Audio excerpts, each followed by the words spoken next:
वरती मोर्चा आणला होता परवा साहेब एक मिनिट आहे याला. या ठिकाणी मालमत्ता कराच्या संदर्भात पनवेलच्या परिसरामध्ये नागरिकांची दिशाभूल करणारे बॅनर्स आमदार प्रशांत ठाकूर, आमदार विक्रांत पाटील, रामदास शेवाळे साहेब अशा मंडळीनं लावायचा धडाका लावलेला होता.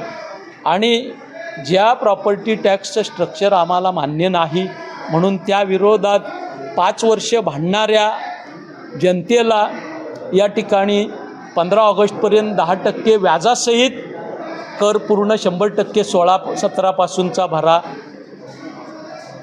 30 ऑगस्ट नंतर 25% व्याजासहित भरा, 1 तारखेपासून 50% आणि पुढे 75% व्याजासहित कर भरा म्हणून जे आवाहन केलं होतं आणि त्या बदल्यात मुख्यमंत्री आणि एकनाथ शिंदे साहेबांचा आभार माना असा जो या ठिकाणी प्रचंड वेगळ्या पद्धतीनं प्रयत्न केलेले होते, याची फलश्रुती म्हणून काही नागरिकांनी बिचाऱ्यांनी सगळ्या व्याजासकट कर भरला देखील. त्याच्यापासून जनतेला सावध करावं आणि जनतेला जे अपेक्षित आहे, जनतेला अपेक्षित आहे की या कर निर्धारणामध्ये किमान 50% तरी सवलत मिळवून द्यावी. त्याच्यामुळे त्याच्यावर व्याजबीज हा विषय काही उपस्थित होत नाही, मिळवून द्यावी या दृष्टीनं आजचा मोर्चा आम्ही आयोजित केलेला आहे. महाविकास आघाडी, मनसे, आम आदमी पार्टी, BSP, रिपब्लिकन चळवळीतील सारे सहकारी पक्ष आणि गेले 4-4.5 वर्ष ह्या प्रश्नावर जनतेसाठी लढणाऱ्या सामाजिक संघटना या साऱ्यांच्या वतीनं हा मोर्चा आयोजित केलेला होता. लोक म्हणजे दिशाभूल करून, गुमराह करून व्याजही भरा आणि 100% कर एकरकमी भरा सांगतायत.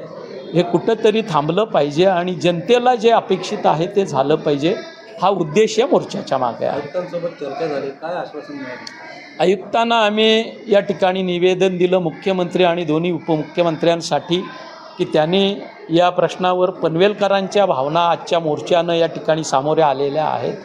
मुख्यमंत्री हल्ली कबुतरांवर प्रेम करतात, हत्तीवर प्रेम करतात. त्याच्यामुळे त्यांना 10 वर्ष आमदार देणाऱ्या, 5 वर्ष महापालिकेची सत्ता देणाऱ्या पनवेलकरांवर देखील त्यांनी मेहरबानी करावी आणि त्यासाठी आम्हाला आयुक्तांच्या माध्यमातून पत्र देऊन वेळ मिळावी हा प्रयत्न आम्ही करतो आहे. पण पत्र जरी आयुक्तांच्या माध्यमातून दिलं असलं तरी आमच्या खऱ्या भावना पनवेलकरांच्या, खरं म्हणणं तुम्ही माध्यमाचे प्रतिनिधीच प्रभावीपणानं त्या ठिकाणी पोचवू शकता.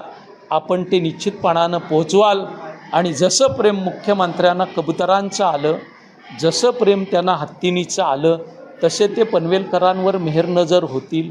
भले प्रशांत ठाकूरांचा त्याला कडवा विरोध असला तरीही होतील, हा विश्वास माझ्यासारख्या भाबड्या रस्त्यावरल्या कार्यकर्त्याला या ठिकाणी आहे. त्या दृष्टीनं आम्ही हा प्रयत्न केलेला आहे. गणपतीनंतर मात्र या विषयावर आम्ही ठाम आणि निर्णायक असं आंदोलन हाती घेऊ. ती वेळ येऊ नये अशी अपेक्षा आहे. ABP माझा, उघडा डोळे बघा नीट.